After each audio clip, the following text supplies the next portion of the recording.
Okay,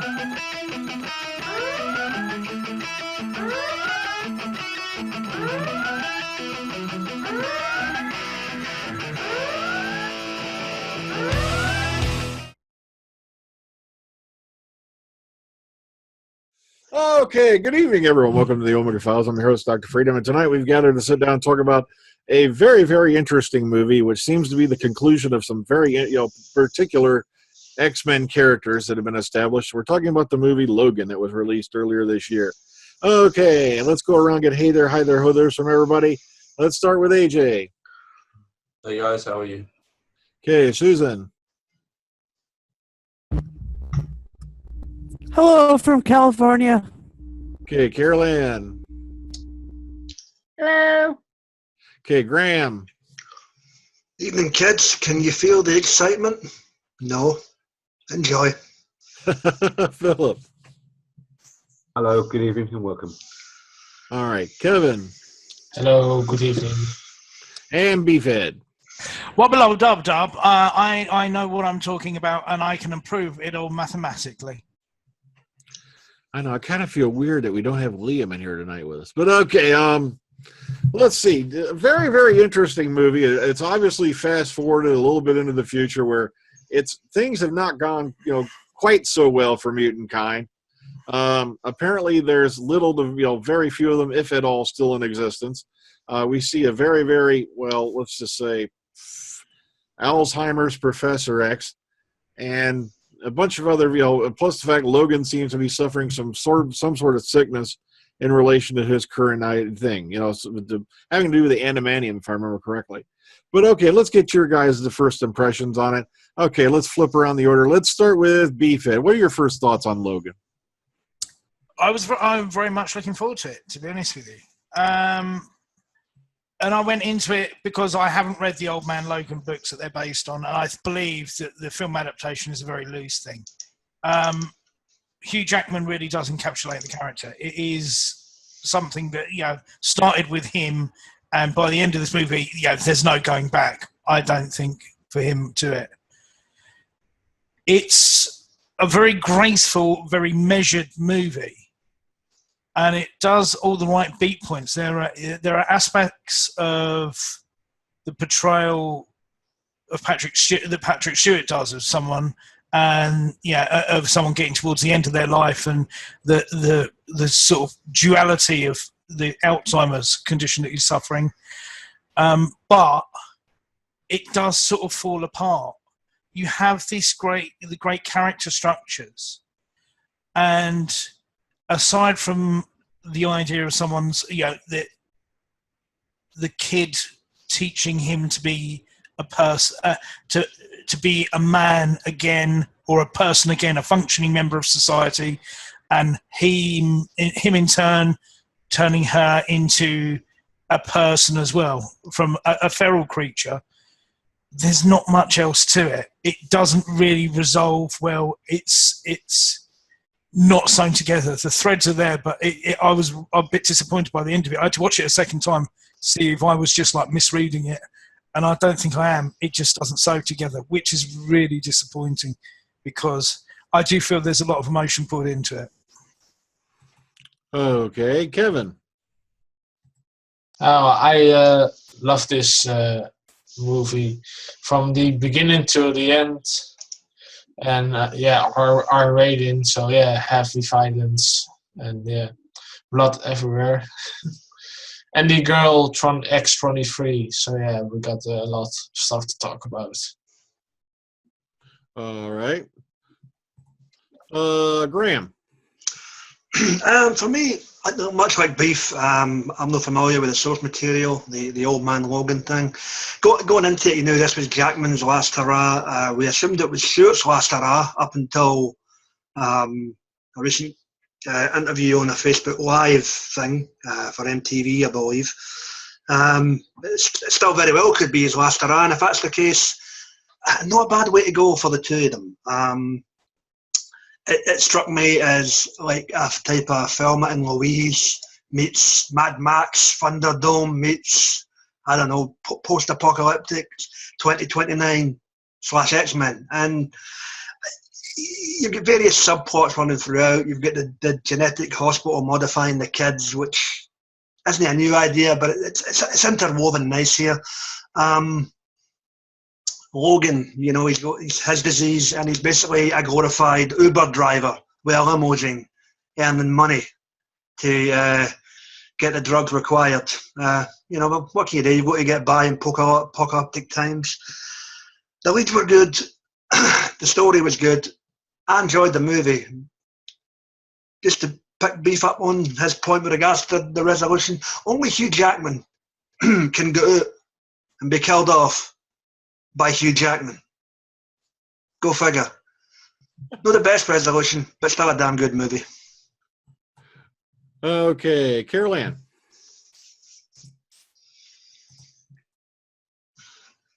So, I actually really enjoyed it. Yeah, I like movies that kind of end, end a whole franchise.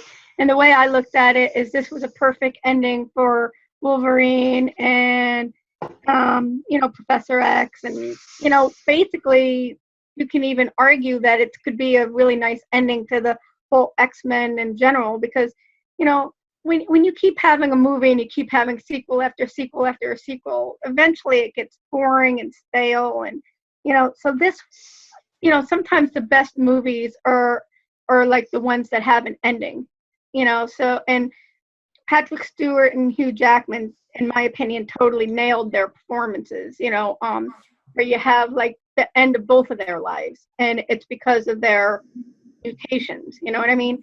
So basically their mutations like killed them, and the whole idea of Xavier end up having like this Alzheimer's type disease that essentially killed many of the X-Men. I mean, if you listen carefully, there was that one scene where the radio was on and, they were talking about something that happened somewhere, and the guy said, we're, including most of the X-Men, or whatever he said. It was like, whoa, what happened there? You get an idea of what happened, but I just thought it was a perfect ending. And if you can't argue that mutants go on because you have these little kids going off into the woods somewhere, but, killing them off was the best thing they could have done instead of like, continuing it somewhere. So I thought it was a great movie. I loved it. So. Okay, Susan. You're up next, Susan.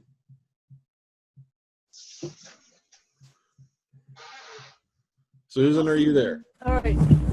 I was, yeah, I'm here. Can you hear me? Okay, there you go. Okay. So the thing that I liked about, I liked some sort of the whole thing. I liked the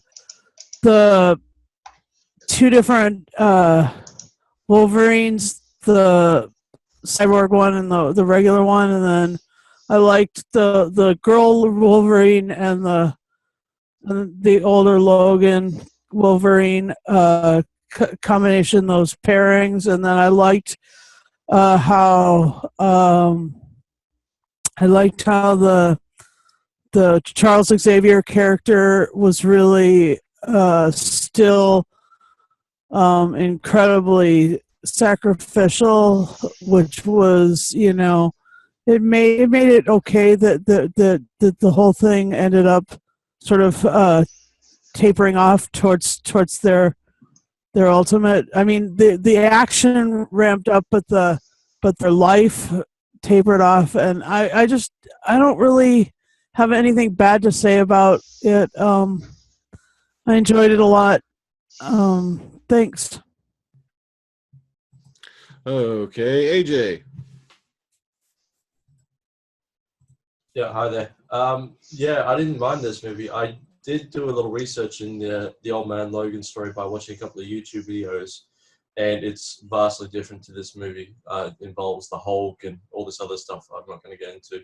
But this movie does have a lot of elements from the comics, a bit of Dark Angel in there as well, the TV series. I didn't mind it. It didn't hold back. There was a lot of blood, a lot of guts. It was quite awesome.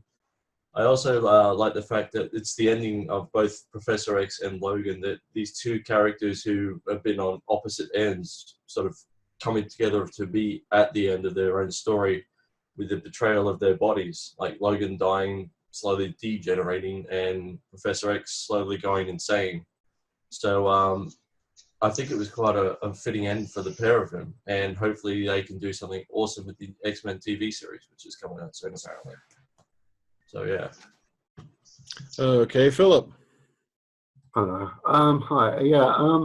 I found this movie somewhat soul destroying because I was watching it and it was kind of like watching someone's road to the end of their life, and it was a bit depressing in certain aspects. And I get why that was, because of the Professor X's Alzheimer's thing, and of course Logan's degenerating disease. But it was just so like, oh, I'm more used to the type of X-Men movie where it's more like warmer and cuddlier, like the previous ones that we've seen. This one was just so sort of like dark, and it didn't really sort of like make me feel like, wow, this was really good. It just made me feel, oh dear, at the end of it. Not in a bad way, but in a way that I just thought I wanted it to be a bit more uplifting. And then the movie suffered from, you had action there, and then it would die down and get a bit slow. Then the action comes up again, and it died down again. And I kept not liking that kind of aspect of it, because I was like, oh, keep amping it up, and it wouldn't do that. It will go up and then go down, go up and go down. But overall, it's okay, but it's not one of my favourite movies. I'll give you that. Phil, the Johnny Cash 9-inch nail cover in the trailer should have tipped you off about how this movie was going to be pitched. True. But, you know, I went into it eyes blind, because I don't know the backstory of this particular story arc. So I just went into it straight without knowing much about it. Fair enough. Yeah. Okay. Thank you. Plus, we saw a bit of the role reversal that sometimes comes with age. You know, you had, Professor X, who was trying to keep Wolverine, under control and, try to, help guide him and all that. Now Wolverine's having to, take care of him and keep him from wiping out how many people, because his powers kept going out, going off like a bomb. So I did like the fact they went, in that direction. The X-23 character, the little psycho crazy girl who flies around like a spastic ninja spider monkey, whacking people left and right. Yeah, there were a couple lulls here and there. One thing I did find that was missing, and I just found out about this the other night when I was reading up. There was supposed to be a scene that had originally been put in where there was actually going to be a flashback to what had happened to the original, the X-Men and all that, where it was going to be him flashing back and showing, how it all fell apart. And apparently, that was, canned later on. I don't think it was ever filmed. I think it would have made a little bit better of an addition to help carry the story a bit more, and help bring you a little bit more into it. Rather than these vague indications that something has happened where this company has somehow suddenly popped up, and now mutants are disappearing. And then of course you find out this at the end. This guy just comes out and goes, I just basically gene therapied the poor suckers out of their powers. It's like, where the hell were you when, the government was trying to take these guys out? Magneto was trying to take everybody out. Oh, no, I put some gene therapy in soft drinks and food, and I took care of it myself. It's like... That was Xander Rice, played by Richard E. Grant, wasn't it? I think so, yeah. Yeah. He wasn't bad. He wasn't in it long, but he wasn't bad. Like I said, I think, though, it was a fitting ending for the series because Logan went out defending these children's lives, which was still something that was against his nature. But then he realizes, hey, I've got to do this, for the sake of these kids' survival, I'm going to stick it out. And of course, rather than just taking the little thing of medication, boom, he shoots up like a baseball player about to go out and shoot bat a series. And it's like, it just even though it did get slow in some places, it was still a very moving story. Anyone else? You mentioned Laura, played by Define Keen. For a young kid who didn't have much dialogue, I thought she done great here. I okay, if jumping about like spastic ninjas is your thing, give the kid an Oscar. If it's not your thing, then that's up to you. But for somebody who the majority of the movie, her expressions and what she was thinking had to be done with her face, basically, kind of similar to Xavier in certain parts throughout the whole X-Men series. Not a bad job for a kid who's only 11, 12-year-old. And another thing that I think made the movie really good is, unlike the other movies, which is all like, drama oriented, it was, action oriented. This was really a drama, if you think about it. It was because it was a drama between, Xavier and, Wolverine, really. It wasn't your atypical Marvel action-packed movie. It was really more of a drama with a couple of, intense action things in there. It was essentially. Sorry, Carol, you go. No, that's what I was just going to say. I think that's why I liked it, because it was so different than something that we've seen before. It was dark. It started off dark from the beginning, and you had a couple of light moments, and the light moments you had was basically between, Stewart and Jackman, that bathroom scene. Oh, let's go take a piss. Yeah. Well. And then that pill scene, when he's like, "Let me see," and he's like, "Ah!" Basically, what like an old man who, like a father would do to his son. It was different. It wasn't your atypical Marvel, movie. It was essentially X-Men's answer to National Lampoon's Road Trip, except with angst. There you go. Or grumpier old men. The action aspect when you had X-23 and Logan was good, especially towards the end, the bit where she sort of like bounces off his back while they're sort of both fighting at the same time. That's so reminiscent of the comic books and everything like that. That's really good. I think up until you do get that bit where they refer the Westchester incident, up until that point, you're not really sure who went off, how the X-Men came to go, whether you think it was Logan who did it because he's a loose cannon, and then you find out that it's the clone, Xavier that's done it. Yeah. I did find the idea that the X-24 is basically like a genetically engineered Logan. I found that a little bit, I don't know, that bit I just thought, it just seemed a bit cheesy. Been done before. Yeah, that's it. You have Richard E. Grant being Richard E. Grant doing bad scientist. It's Richard E. Grant things. Yeah, that's it. It's sort of like in the same way as I found Pierce the Reaver thing. It got a little bit tiresome, to be honest with you. The one character I really liked and who had great pathos to it, and I wouldn't have expected it from, was Stephen Merchant as Caliban.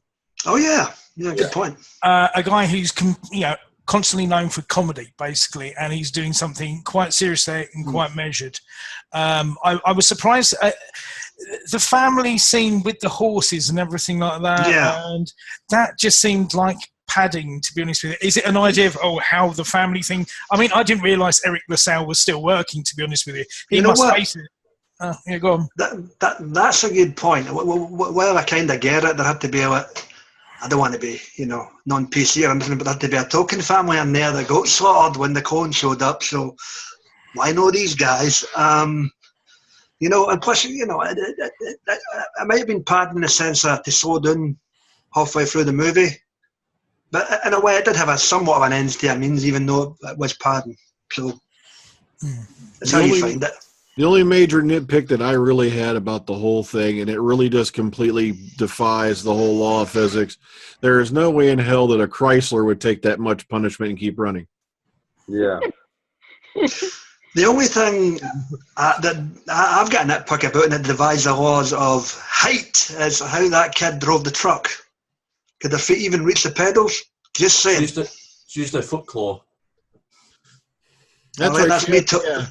That's me told then. Fuck. Okay. Well, there you go. About Caliban though, was anyone else in the when the trailer came out thought that he was going to be a bad guy working with the Reavers? Because I thought that's what he was in the movie. That's assumptions because of his pale skin, man.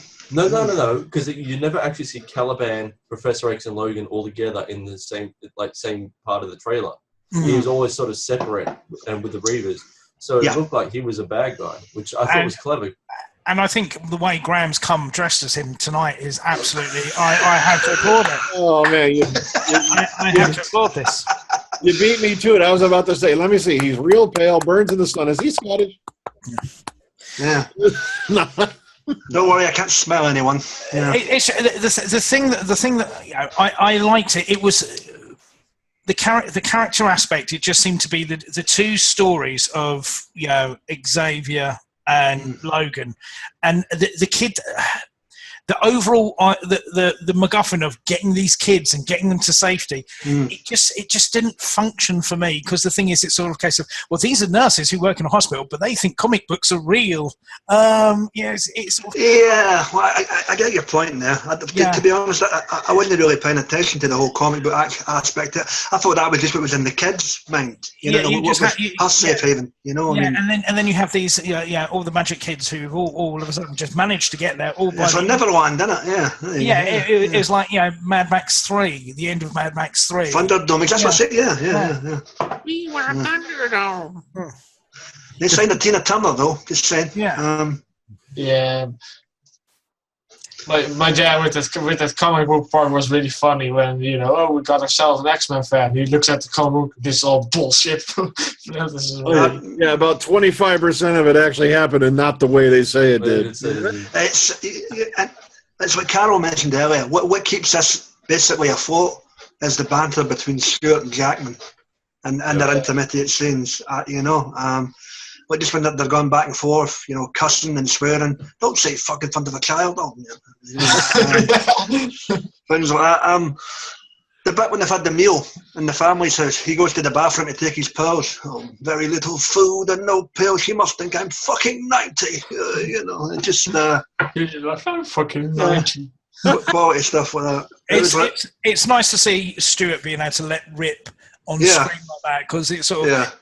I think they did have to do something with a Wolverine movie that was R-rated. I mean, because it is the only time you've seen the sort of violence that you have seen in the comic books translated into the big screen. Mm-hmm. And I liked it.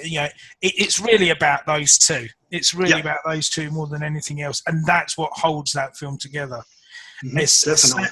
But it's that's it. Aside from that, if you sort of like dropped some of it out of there, I don't know. For me, it just doesn't tie. I love those two performances, but the film just doesn't. I don't have an issue with the kid either. I don't have an issue with Daphne Keane. Now that you mention it, X-24 in some ways did kind of remind me of Ryan Reynolds' portrayal of Deadpool in X-Men Origins Wolverine. The really bad Deadpool they did for that movie. Oh. Yeah. X-24 sort of reminded me of a cross between Sabretooth and Logan together, because if you look at his look, it's a shaved head. He's got the proper mutton chops, sort of like Sabretooth did in Origins. Yeah. Well, he was going to be in it. He was going to be in it at one point. They were trying to get him to do it, but it just didn't pan out. What was that, Carol? Sorry. There's one little piece of trivia that's kind of interesting. So when the DVD comes out, it's going to be interesting to see if it's on there. I read an interview where Patrick Stewart said that scene in the, with the family when they were sitting down at the table and the family basically asked about them. That scene when, basically they said, oh, that's, when they were saying how he's a professor at a school and they went back and forth. That scene actually went over 6 minutes long because the producer and director and stuff said ad-lib it. So that little banter they had at the table was not scripted. It was totally ad-lib. And it went on for 6 minutes, and they actually talked about, like, Jean and the other X-Men. So that's going to be interesting to see what was actually said and if that gives any kind of idea of what really happened.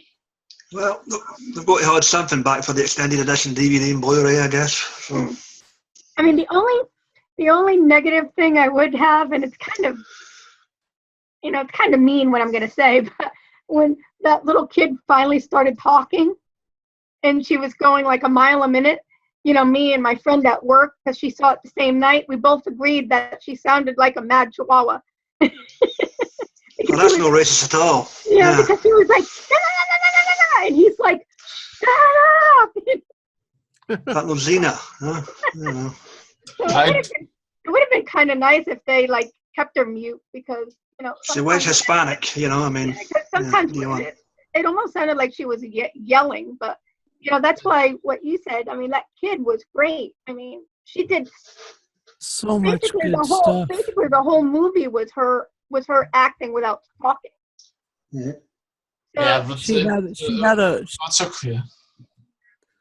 had a really amazing performance ability for a kid, and you know the old adage, you don't work with dogs or animals or kids, and these guys had a great run with her and then the rest of the children, and they weren't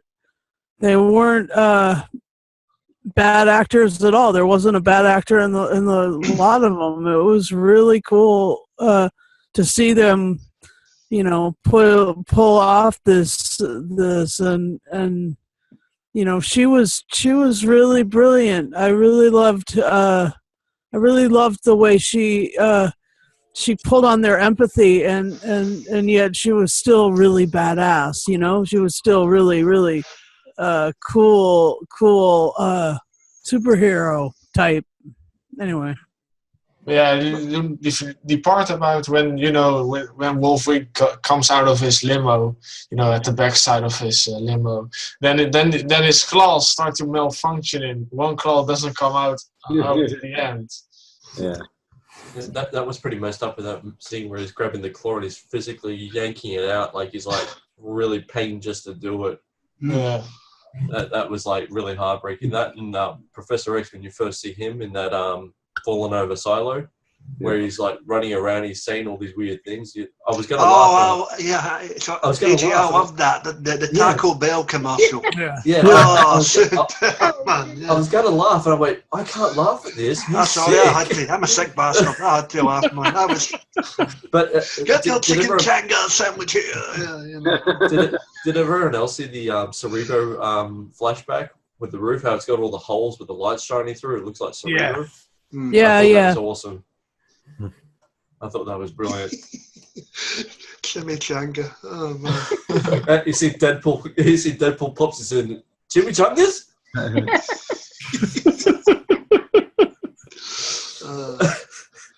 They'll definitely sign him up. Yeah, they'll sign him up for an advert. They got a free one already, so yeah. Taco Bell. Brilliant. Yeah. So a sad movie, a tragic movie, at the same time, and it's hard, when you see, how your heroes go out, but at the same time, you got to realize, these guys aren't immortal either. As much as everybody thought, that Wolverine pretty much was, given the fact that he's already how many years old at this point, 187. Yeah. Who's counting? Still a kind of a sad ending there for the both of them, but they both went out helping others apparently. Well, except for poor Professor X, got skewered in bed. What a way to go! He got out of Freddy Krueger. Yeah, Professor Kebab there, poor fella. Oh yeah. Good innings, both of them, and I was impressed that they did maintain the continuity for the length of time of their lives too. Like you were just saying, Brian, that was pretty amazing too. Yeah, I mean, when they first started this gig, I didn't think they'd realise they did it 17 fucking years. Wow. And 9 movie appearances. Well, also, in a way, it was kind of like a passing of the torch. Because, now you've got this new generation of mutants. Oh, yeah. Go out and survive in this world, and what's going to happen to them from this point? Because even though, they've wiped out all these guys, that company is still there. Yeah. And they're not going to let this shit go. like I said, Dark Angel. Round up those please bastards. Yeah. don't remind me of Dark Alba. Oh my God. Dark Angel. Okay. Was that the one that got cancelled because they broke somebody's neck? No, that show just got ridiculously stupid Oh. in series 2. They were blatantly copying off X-Men at that point. All Is right. is this one of those groups? Maybe none of you guys know, but is this one of those groups that becomes like X Force or X Power or whatever? That's why I was Oh, hoping. no, here. Because there's like the X-Men and then there's a bunch of other X groups. X-23 is a member of X-Force. In the comic books, it runs a bit different anyway. But I mean, it does seem like it's set up for, in essence, a X-Men reboot. They've set it in 2029 because it's before Days of Future Past, so it doesn't sort of screw with that timeline. But it does seem like the unofficial leader of the kids is a Professor X type, telekinetic psychic type guy. You've got a coward kid. Yeah, that's it. You've got then your Wolverine type. You've got your Iceman type one. So you have sort of totems of X-Men that you've had before within the group of kids. Then you get your chubby kid who has the electrical powers, and they'll not be banging somebody called Rebecca Romaine anytime soon. Screw you, man. Yeah. I heard a theory that apparently Alpha Flight was the one who were going to be taking the kids on because Alpha Flight is the Canadian version of the X-Men that Wolverine used to be with. So I heard some sort of theory that maybe they're going to be joining on to that and sort of continuing from there onward. Do we know obviously chronologically this is the end? In the comic books, or yeah, Alpha Flight. They had that little guy Puck who reminded me of Ram Man. For a little bit Ram Man. Yeah, that's who Puck reminded me of. do you mean in the comic books?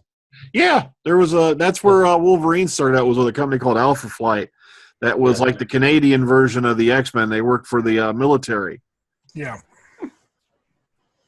Okay, so interesting movie, interesting situations. There were a few flaws here and there, I'll admit. If there's anything else they want to bring up, any scene or anything like that. Okay, we'll wrap it. I just want to make a quick. It's not very often you start a movie with a fight scene over a car. Go figure. The wheels on the car. The hubcaps, yeah. All right, AJ, you want to throw something in? I was going to say, at the beginning when he's in the bathroom after being shot and he's like physically forcing the bullets out, like it used to happen no problem by itself. It's just the pain that he was going through to get them out.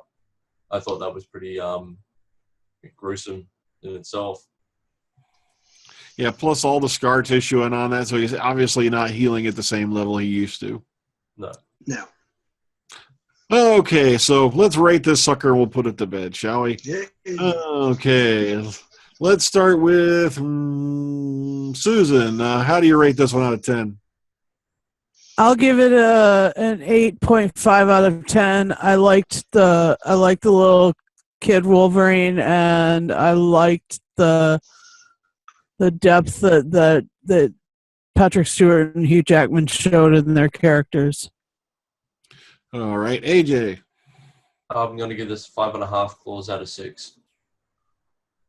Okay. All right, Philip. I'm going to give this a 6.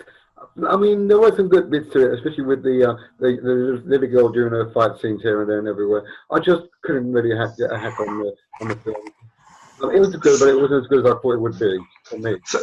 Philip doesn't like tearjerkers. Yeah, I agree. I like a bit of chewing gum. Careful. Okay, Carolyn. I'm going to give it a solid 9 out of 10. The only reason why I'm not giving it a 10 is because it is a sad story, so it's not like a nice happy ending. So, so I'm giving it a 9. Okay, Graham. Not your typical comic book movie, that's for sure. Dark, gritty, futuristic, wee bit of humour, and a lot of blood. The three leads were great in this. I'll give it an 8.5 out of 10. I enjoyed it. All right, Kevin. I'm going to give this a 10 out of 10. I really loved it, every single part of it. Of course, it was dark and depressing. But yeah, I definitely going to see it more than once. But yeah, 10 out of 10 for both performances, and they should be nominated for an Oscar for this movie. It's a comic book movie. It's not going to happen. Yeah, but yeah, Okay, Beef. some awards would be good. Whenever you're ready, Beef, go ahead. I'm going to give it a 6.5. I was hoping that I'd be able to score it a bit higher. I did have expectations for this, and the dramatic. Yeah, your three principals are the best thing about it. Their acting is great. Their individual storylines are fine, and there's enough pathos, gallows humor, however you want to look at it. There's a really good balance of sort of switching between one or the other, and it hasn't fallen foul of the other movies in the franchise where it's up the ante, up the ante, up the ante. They've taken it down and made it a character-driven thing. The sad thing is, for me, is that when they've done that, they haven't necessarily knitted it together as well as that I think it could have been done, and that doesn't give you a fully finished product at the end. You come away from it thinking, yeah, and it's not because it's a downer ending, because obviously you can't have an end of it without it being a bit downer because of the subject nature, but it's sort of a bit, yeah, okay. And then that's it. And I that left me feeling sad because I think there was potential for something more there. So that's why I'm going to stick with 6.5. Okay, I'm going to throw it an 8. Like I said, it was a great story. I very much enjoyed the movie, but there was a few things missing. There was a few places where it kind of did go off track, so I can't really rate it too high. So I above that, so I'll give it about an 8. Okay, folks. All I can say is join us next time in 2 weeks. Apparently, we'll be having a little talk about a show called Iron Fist. And it's already received some rather critical review, but you know what? We're going to judge it for ourselves. Yeah. Screw the critics. Yeah, until next time, everybody take care. Ta-ta. Good night. I'll bring my board. Yes! Fist it!